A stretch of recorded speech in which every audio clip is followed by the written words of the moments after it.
Thank you. Yep.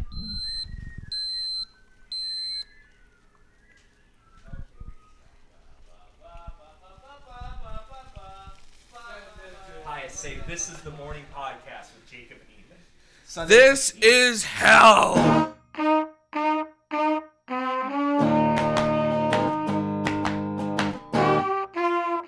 Dude, it seems to be a hard conversation to have with women. So I was in Porto, in Portugal, and I was trying to talk to these German girls. I think especially like uni girls, because we were just trying to talk. Because they were talking about this guy they met on the train. So basically, this guy on the train came up to one of them, asked her for her number. She gave it to him, and then he was messaging her, and they were talking about what an asshole he was. You just eat. That's partly why I'm launching into this story, so you can feel free to eat. But they were sitting and talking about this, how much this asshole this guy was, and I was like, hold up. So this guy, who you gave your number to, and by showing me your messages to him, have done nothing to like intimate that that he's bothering you. You are talking about what an asshole he is. So I was like, you can't. But I don't want to be mean. It's so hard to tell a guy no. And it's like, well, you're being meaner to him this way. But at the very least, you can't call him a bad person. But I had to concede the fact that he was a bad person to even get the argument going. Right. So I said, let's even concede he's a bad dude. You know, in relationships, in flirting with people, you have to go ask for their number. You have to go... Courtship, yeah. You have to pursue... One person has to pursue the other person. Yeah.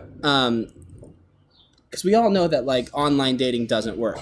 Like there's nothing. I mean, it really doesn't be in person things. So anyway, then I start getting to this thing where, and then look, it's hard for a guy because you're supposed to make a move, right? And you don't. Yeah, traditionally, right?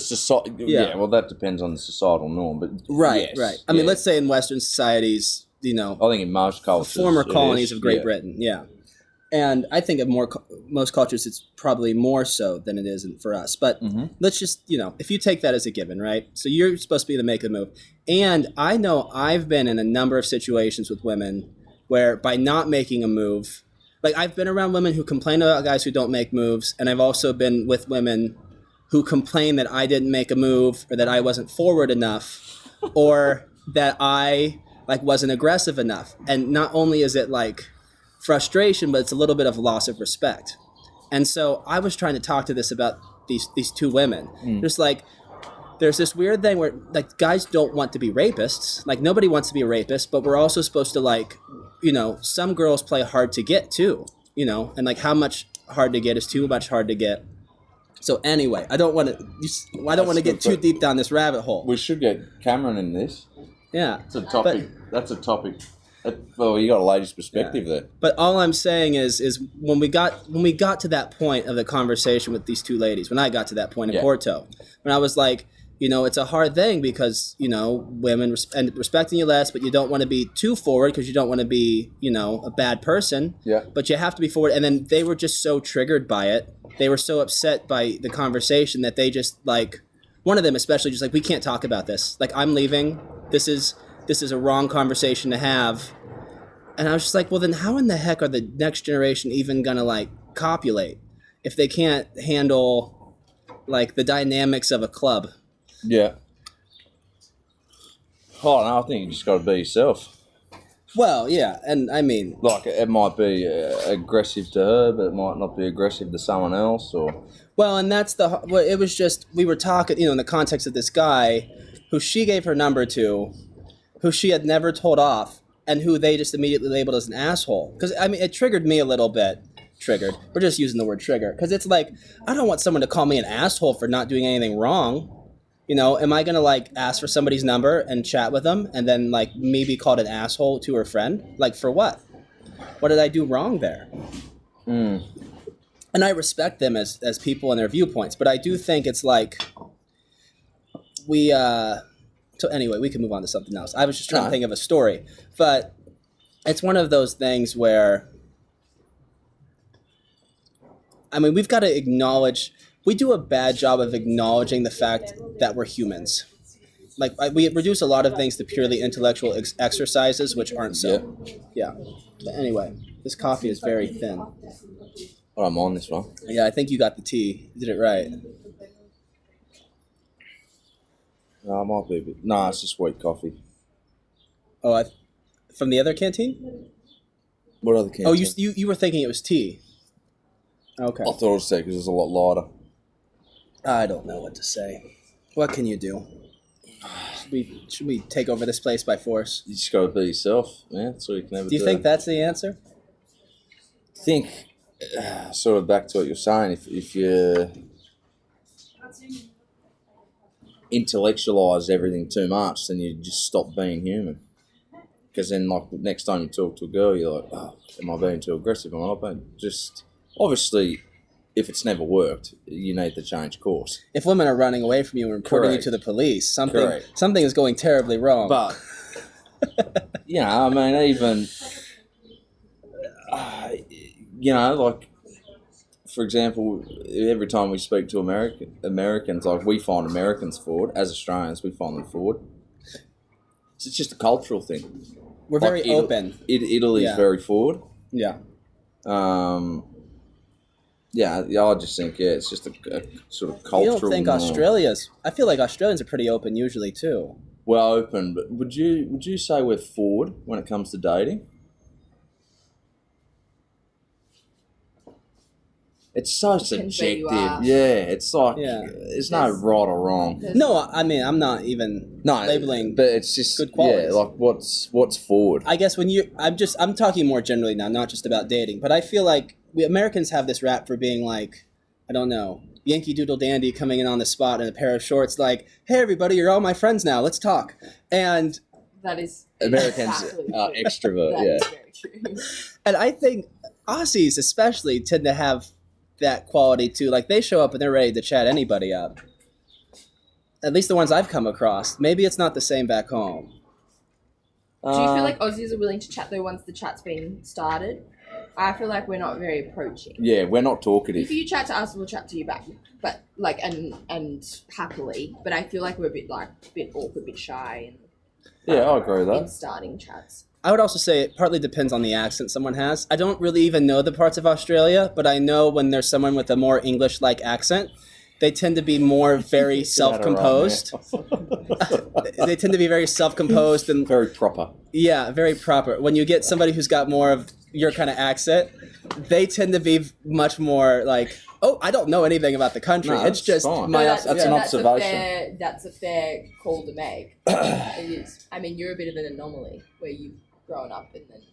Oh, thank you for that. And then your accent and I don't know. Okay, I need to get my taste. Now's your chance to talk shit on America. Tell us how bad they are. I don't want to, because America, when I think of America, my brain just goes like, what the fuck? And I just can't engage. But Australia's, I don't know. What's the big issue in Australia right now? Probably climate change? At the moment. Climate change, mining, and like indigenous issues. I thought you guys like just gave them like your cars. Like if you have 2 cars, you have to give one to an indigenous person. No. I mean, I'm obviously exaggerating, but I feel like you guys have probably, like, you guys are like Canada. You treat them very well, don't you? No? Well, it depends. I guess you've heard them to the States where we just like... Depends what you do. I don't want Classes. to be comparing things to the States, because the States is really fucked up in a lot of ways. It depends how you say, like, because there's that argument that they were getting welfare and people are like, oh, we're looking after them. But a lot of them just wanted land where they could practice their traditional, like I've got an Indigenous mate, and we talk all the time about it, and it's pretty incredible stuff. Now, are they very poor, those communities in Australia? Yeah. If you, I mean, not being rude, but if there's a wealthy one, it's usually an anomaly. Well, no, and it's facts are facts, and we have the same problem in the States where some get money from mining off their land. Like, we want to destroy their country, and then we're like, here's some money. And there are some that want that money, but most. And that's where you also get a lot of other problems, because it's not properly spent back into the community. And well, and I know for us we have a lot, there's a lot of crime in indigenous communities, and they don't in native communities, and it's like it doesn't really get looked into. And so, like, men like men's like suicide rate is 3 times that of women. You go to Indigenous, it's like 7 times. Nobody talks about how depressed men are. You know, You just gotta. men are a sadder lot than women. Just nobody admits it. Anyway, but Indigenous people, that's that's a shame. So what are they doing to combat that then? Or people are debating on what they The should sad do. thing is there isn't. There's no real debate about it. And they got the highest rates of diabetes. I've done a lot of Indigenous studies. I could sit and chat for hours on Right. it, but I'm not We'll going see. to. Get your clothes full. But Why you not? can't, at the end of the day is, at the end, I think I've become a little bit like, maybe cynical, because at the end of the day, you can't fix all these issues that have arisen from like colonialism when like all of Australia was built on colonialism. So can I ask you 2 things? It should be short. Is colonialism good or bad? And then 2, do you believe we're cynical? Like our generation is very cynical. And is that a bad thing? I am. I know we were started off this conversation being very cynical. And I just made the comment like we're so cynical. We feel like we can change nothing.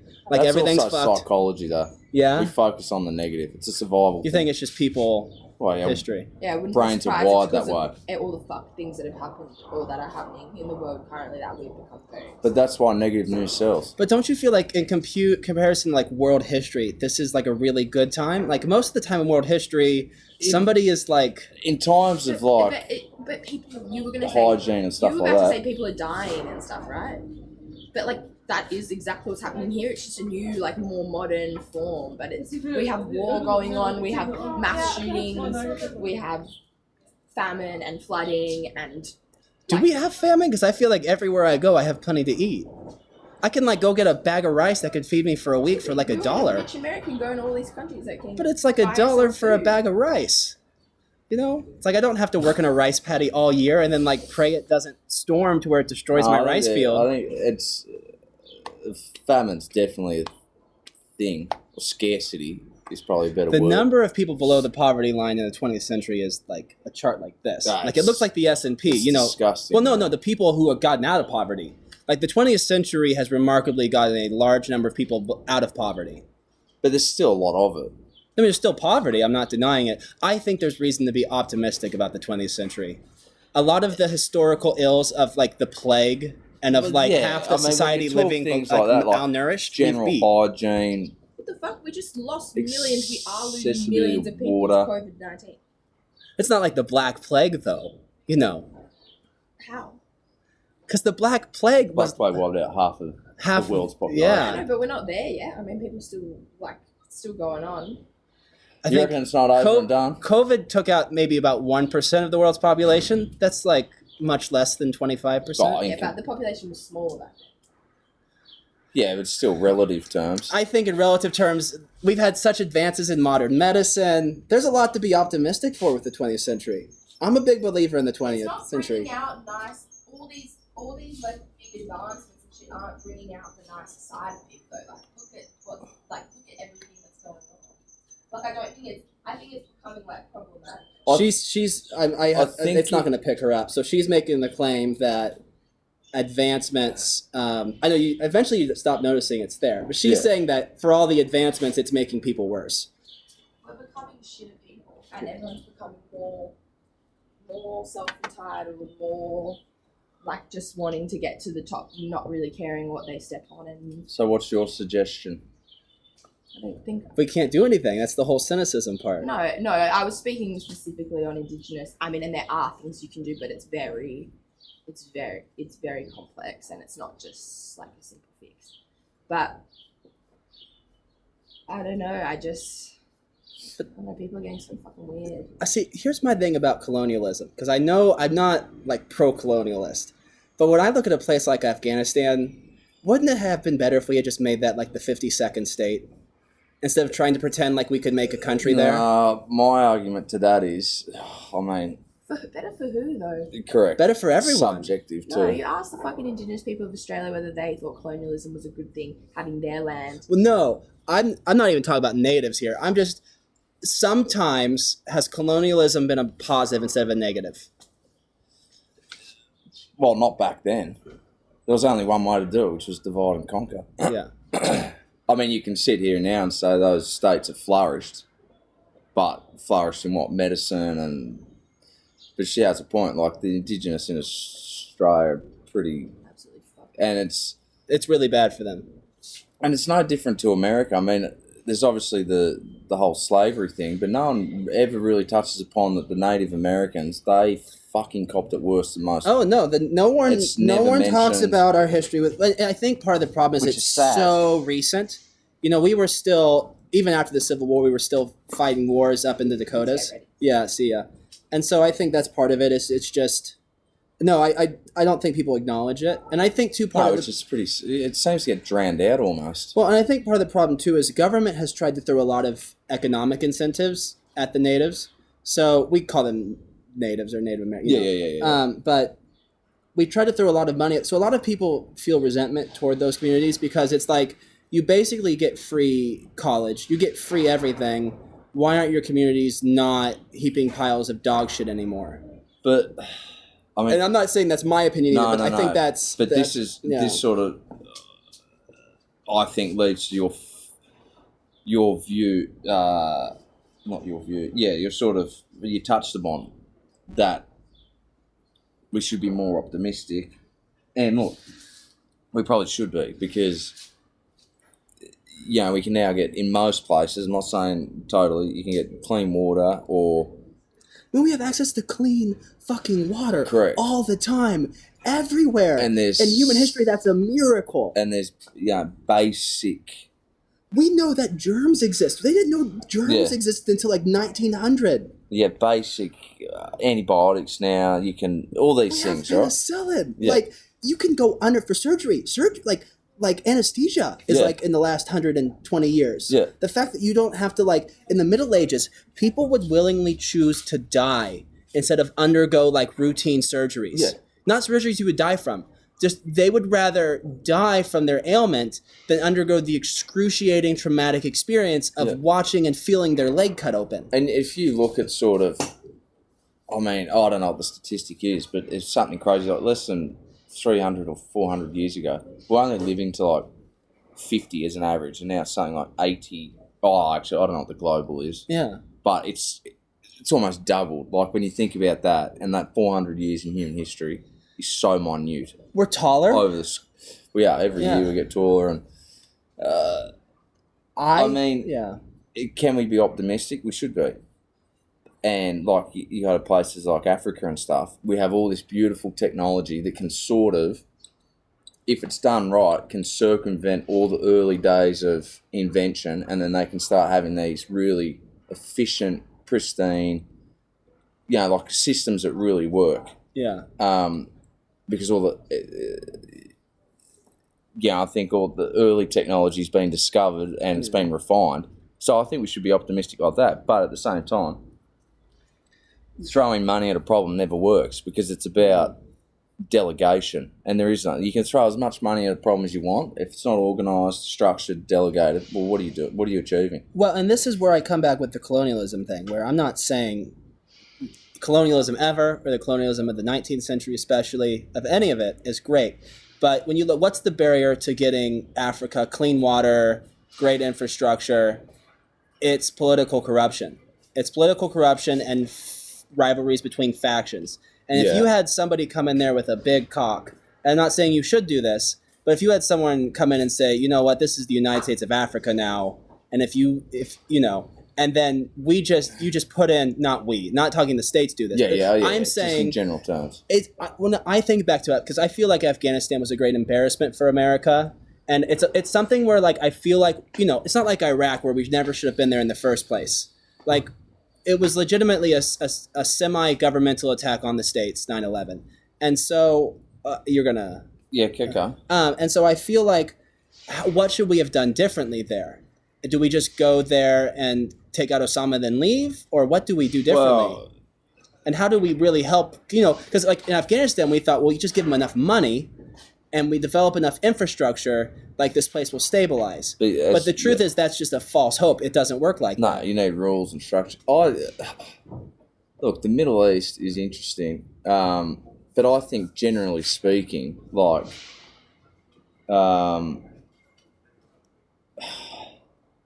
See, democracy works now, right? But it took years for it to work. And I sort of the belief, whether or not it's cynical or whatever, is that some nations just need to be left. Like you can't, like you can. There's this old saying: is you lead a horse to water, you can't make it drink. You can't force nations to accept democratic, even though the system appears to work better than all the others. Yeah. Well, I'd argue if you take a survey of all democratic nations, it's a miracle democracy ever works at all. I think there's probably been more failed democracies than there have been successful ones. Yeah. I'm not sure democracy has a great success rate. Well, I don't know about that. You look at South America. South America is just... I mean, some countries are different than others, but who's saying they're not... Oh, so, I mean, this is also subjective. Is it failed for now? But how long's it failed for? Like, was America and England no more volatile back all those hundreds of years ago? Are they just at that phase of it now? It is a miracle. I mean, the United States had some uprisings and instability in its early days, but only for like 10 years. And after about 10 years, then we really did become a nation. But, I think... I mean, also... I don't we had know an enemy, though. It helped that we had an enemy. You had a common cause. Yeah. So, but I don't know. I don't know about sort of... As white colonializers, how can we better bring the happiness of our subjects? Well... I'm kidding. But and the reality is, like, people can talk of colonialism, this, that. It's always going to happen. It's human nature. I just don't want people to suffer unnecessarily. And I don't want... How the fuck are we going to stop that? Like, there are thousands, millions of Russians that didn't want Ukrainians to suffer, and look what's happened. Russia's pretty pro-Putin. But they're a big country, so... They are a big country. Millions isn't far off the mark. Yeah, you're probably right there. I mean, I just think it's just...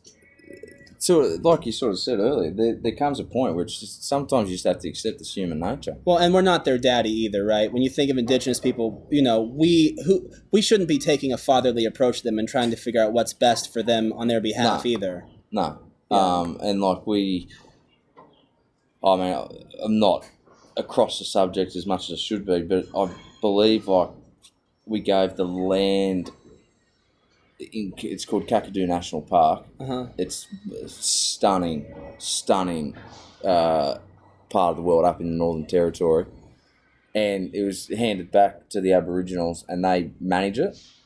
So all the park rangers and that, and this is like another fascinating thing about always looking at two sides of the story. So we had our worst bushfires like 3 years ago, like worst ever. Yeah. Like I think almost a quarter or half of total of Australia was burnt. And we had, the Greens are a pretty powerful sort of force in Australia, and everyone's like, don't backburn, you're going to emit fucking carbon and all that bullshit. Uh-huh. So like for 3 or 4 years, they didn't backburn.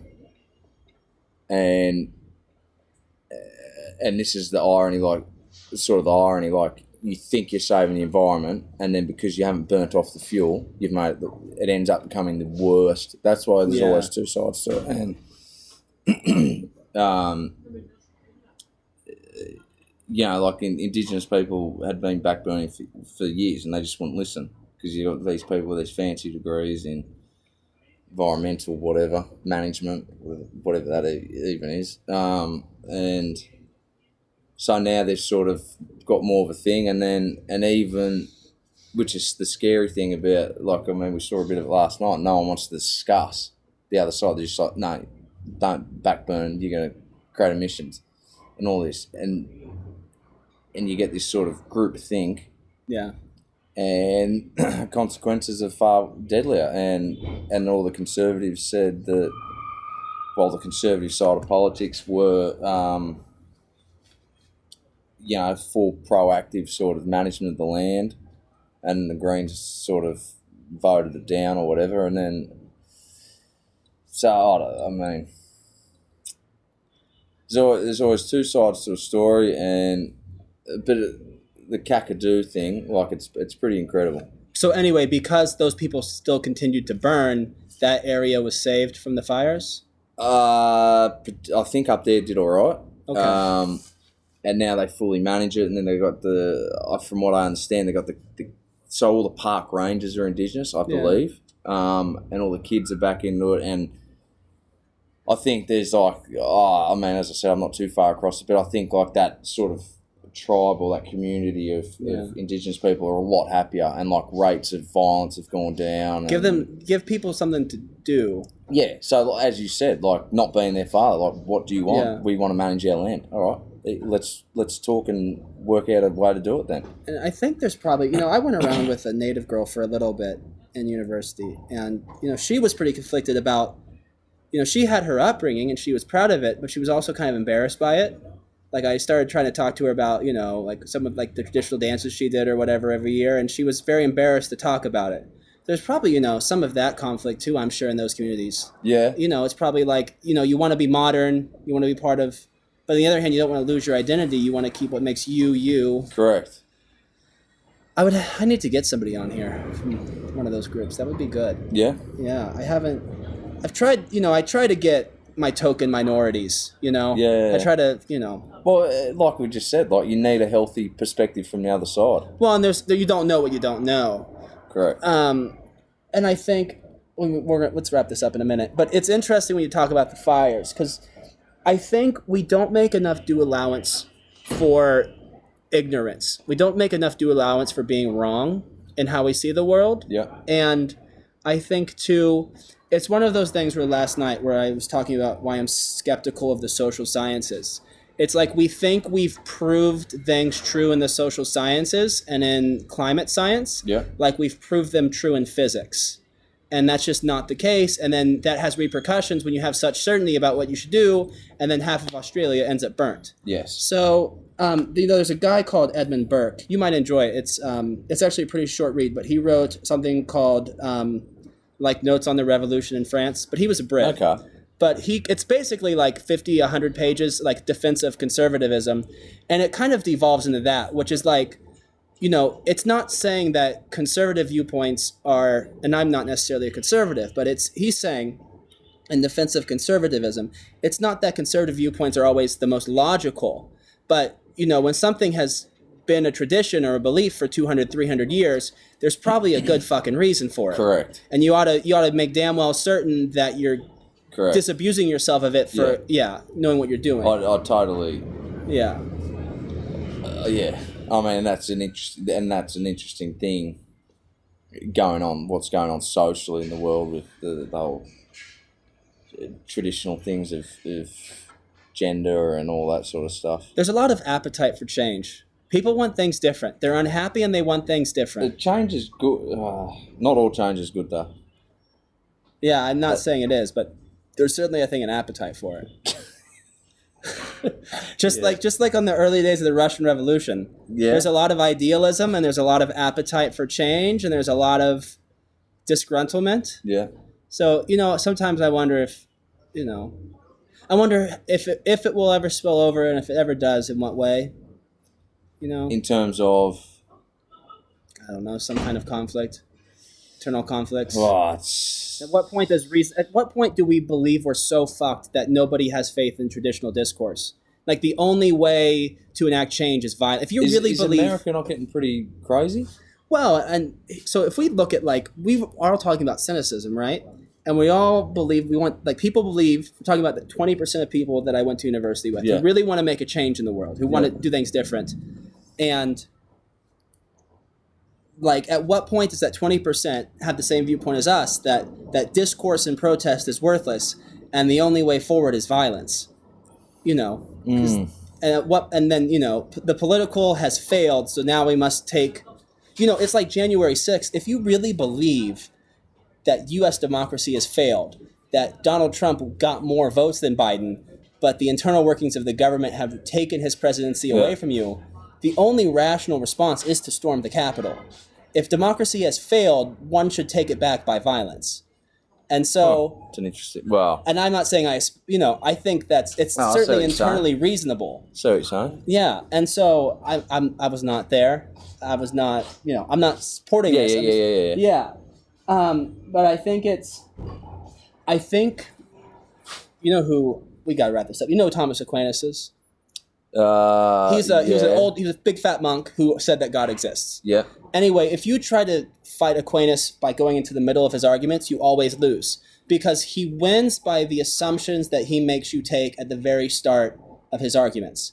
He makes you assume everything that makes his conclusion inevitable. Okay. So like the things like first principles matter. So we can say, well, good faith discourse and cynicism and this and that and the other doesn't really matter. We can just kind of wipe it to the side. Yeah. But like if we continue, I think, to just say that everything is fucked, everything is evil, this world is full of bad people, those are first principles whose conclusion is violence. If you believe everything is fucked and the world is fucked and this is historically bad, like we were just hearing, and you're someone who really wants to, if you're a good person, well, if all the traditional systems of enacting change are fucked and worthless, violence is the only answer left. That's an interesting point.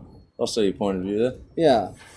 And like I said, not necessarily my No, point of view, but I think it's not hard to imagine someone for climate change saying, well, we've got to take back the planet by guns or else we're all going to burn to death. Yeah. We're just doing it for our own good. Yeah.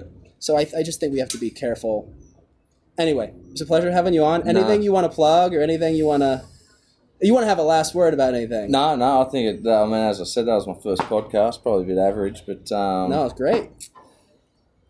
It's if anything, we appear to be in very interesting times, particularly socially. I mean, and economically, it seems like it's an interesting time. But I think socially, we could look back in many years and just say, "Geez, that was a significant time to be alive."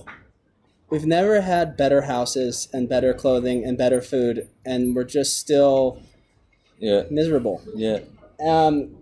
All right. Well, thank you. Thank you. Yeah. Thank you very much. Okay.